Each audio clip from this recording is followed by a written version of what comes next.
sobre suplementação integrativa para crianças. Existem estudos, evidências para esse grupo de pessoas?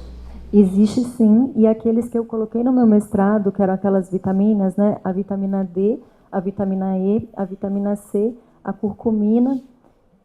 Tinha mais uma do meu mestrado, que eu uso várias, eu não uso só as do mestrado, mas são as que mais tinham evidência científica.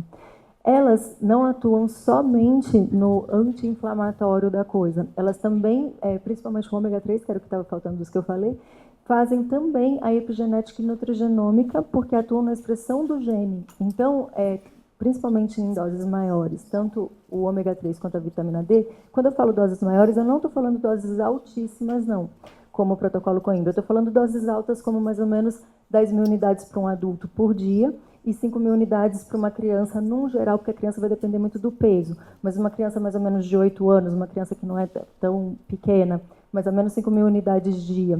E aí a gente sempre tem que dar junto a vitamina K2, e tem que observar também dela beber bastante água, né? Que criança a gente tem que ficar mais em cima dessa parte, né?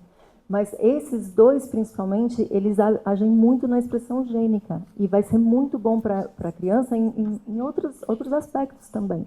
E aí, no caso, por exemplo, a curcumina, os que são anti-inflamatórios e que só fazem bem, não fazem mal, também não vai ter problema entrar, entendeu? A dose da criança geralmente é menor e a criança responde muito bem, muito rápido, com quase todas as autoimunes. Está tendo muita criança de dermatomiosite, trouxeram muita criança de dermatomiosite para mim, é aquilo que eu falei para vocês, a dermatomiosite, por pegar a parte muscular, ela se assemelha muito, né, com a miastenia gravis. E o interessante da vitamina D é que ela também melhora a musculatura. Ela já veio no último Leninger como um hormônio esteroidal, que como é a testosterona. Então ela melhora a musculatura também. Então aí age de duas maneiras para a melhora da miastenia. Porque vai melhorar tanto a expressão gênica, tanto dessa parte de imunidade, quanto na parte de expressão gênica de doenças no geral, quanto também vai melhorar a parte da musculatura. Então, responde muito bem. Doutora Michele, uma curiosidade minha. Dos seus pacientes com autoimune, quantos não tiveram sucesso e por quê? Foram poucos os pacientes. A maioria tem muito a ver com o gasto que a gente sabe que realmente na parte de vitaminas, quando a gente manipula, ainda não é acessível a todos, né? A gente manda manipular fórmulas grandes, principalmente a primeira fórmula, aquela que o paciente vem, ele vem com várias coisas precisando repor. Então, a gente explica para o paciente que no começo vai ter mais coisa, mas que depois a gente vai aliviando e pode me mandar se ficar caro, porque eu não sei o preço. Na verdade, é a farmácia de manipulação que vai fazer, né? Eu nunca sei quanto vai ficar. E aí, às vezes, eles mandam de volta e eu tiro um tanto, né, e tal.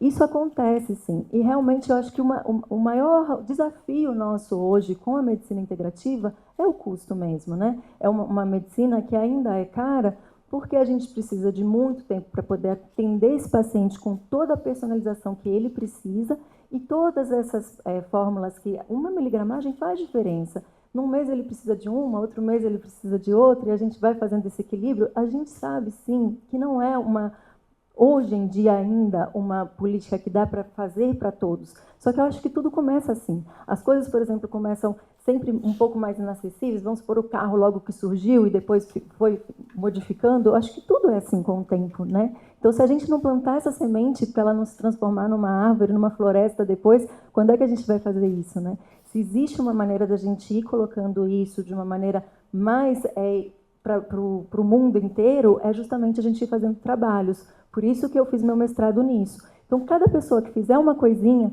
um faz sobre hormônio, outro faz sobre vitaminas, cada um que vai fazendo alguma coisa, uma substância a outra, isso depois, com o tempo, vai podendo se tornar uma política pública, né? Eu acho que o nosso objetivo é esse. Até aproveitando, a doutora Michele já até adiantou, a gente tem que sair para almoçar, né? Mas enfim, já que falou sobre a creatina, sobre a questão do whey, porque alguns médicos falam, olha, você não pode tomar whey, porque a gente já toma outros medicamentos que sobrecarrega os rins, por exemplo. Já falaram isso comigo. Aí eu não sei, pode ou não pode? Se pode, tem algum específico? Pode qualquer um? Como que funciona? O whey pode e deve. Quando eu mostrei para vocês a proteína grande quebrada em aminoácidos, o whey é quebrado em aminoácidos. Existe, hoje se fala assim, whey de outras coisas. Na verdade ficou o nome whey, mas não, é proteína, né, gente? Só que fala proteína, mas na verdade são aminoácidos. E todas as vezes que forem aminoácidos, excelente, porque já está quebrado em aminoácidos, não é a proteína grande. Então o whey protein é indicado sim, o leite não. Porque o leite é a proteína inteira, o whey é a proteína quebrada. Todas as vezes que forem aminoácidos, excelente, é ótimo. E pode ser feito, sim, de uso crônico, porque as nossas células são fábricas de proteínas e energia. Então, a gente precisa de aminoácidos para conseguir produzir as proteínas. Cada célula do corpo vai ter uma expressão gênica diferente, então a da pele vai produzir colágeno e outras proteínas, a do cérebro vai produzir outras proteínas, cada célula vai produzir uma coisa. Vocês precisam principalmente produzir músculos, mas precisa produzir tudo também. Então, a gente vai utilizar sempre aminoácidos, sim, nessa suplementação. E é difícil conseguir a suplementação necessária na alimentação? É muito difícil. Então, é preferível você conseguir completar isso utilizando suplementação com aminoácidos. Então, a fadiga ajuda muito, né? Ajuda muito, ajuda muitíssimo. Mesmo que a pessoa tome ciclosporina, prednisona, esse tudo quanto é remédio, não tem Beba nada disso de muita sobrecarregar água, os rins. Beba muita água e faça exames regulares. Não, isso dos rins, né, é o seguinte, a pessoa que tem uma insuficiência renal, ela não deve comer proteínas, entendeu? E mesmo assim é indicado para ela proteína de baixo peso molecular. Não é que ela não vai comer proteína nenhuma, entendeu, gente? O nosso organismo inteiro precisa produzir proteína e energia. Essa é a função dele. Então, a gente não pode ficar sem proteína, mas a proteína grande, para quem tem problema, para quem tem o problema de insuficiência renal, não é pedra no rim, não é isso. Para quem tem esse problema, essa pessoa não pode, entendeu? Mas não é que as pessoas não podem, tá? Tudo tem ação na nossa bioquímica, tudo. Seja um fitoterápico, seja uma comida, seja um pensamento. Então, tudo atua, gente. Exercício, tudo.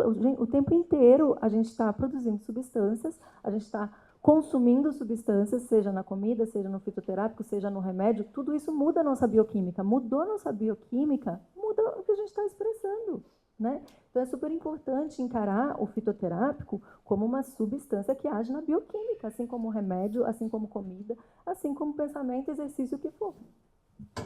A doutora Michele e a todos que estão na mesa. Retomando um pouco do whey protein, com relação a quem tem intolerância à lactose, é benéfico ou vai fazer mal? Para a gente que é da integrativa, nessa maneira, lembra que eu mostrei para vocês sobre a síndrome da hiperpermeabilidade intestinal?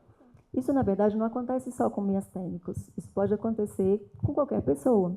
É que depende da nossa expressão genética, aquela genética ruim que a gente vai expressar quando a gente apresentar alguma inflamação. Então, para a gente, o leite não deve ser consumido por ninguém. Tá certo? Então, o fato de você tomar junto alguma coisa que vai ter ali uma enzima para a lactose não é o que resolve a questão. Porque a questão para a gente não é você ter ou não essa enzima da lactose. A questão é que esta proteína inteira do leite foi feito para o bezerrinho daquele bicho, né? O bezerrinho da vaca, ou no caso de um outro animal, para aquele animalzinho dele. O nosso leite é o leite materno enquanto crianças, entendeu? Então, depois, para o nosso intestino, aquela proteína grande, ela acaba fazendo mal para o nosso trato gastrointestinal, porque ela dissolve os desmossomos, que é a colinha entre uma célula e outra. Então, tomando ou não tomando a enzima não vai fazer diferença para o nosso problema, porque a enzima é do açúcar do leite. A lactose é o açúcar do leite, não é a proteína do leite. Entendeu? A proteína do leite, caseína, são outras coisas. Então, não resolve essa questão. Tá? Vai trazer o whey protein, vai trazer efeito colateral para quem tem intolerância à lactose? O whey protein, ele isolado, ele não tem lactose. Tá? Ele não tem. E ele vai ajudar e vai ser bom porque ele tem aminoácidos quebrados. Tá? Só que a gente vê alguns pacientes que dizem que tem alguma intolerância quando toma o whey protein, porque o problema que a gente tem com o whey protein é outro. Assim, existem várias marcas e não se sabe exatamente o que vai em um, o que vai em outro. Então, o que a gente busca é sempre ter alguma orientação de um bom produto para que não seja um que faça mal. Né? Então, assim, geralmente, ou o médico, ou o nutricionista, ele orienta algum. Eu gosto muito da marca Essential, o ISO também é muito bom. Aí vai depender um pouco, porque tem tantas marcas que não dá para você conhecer todas, mas você sabe algumas que são mais confiáveis, entendeu? Então aí a gente pode, né, indicar alguma, mas realmente se você tomou e aquilo te fez mal, já pula, já muda para outro.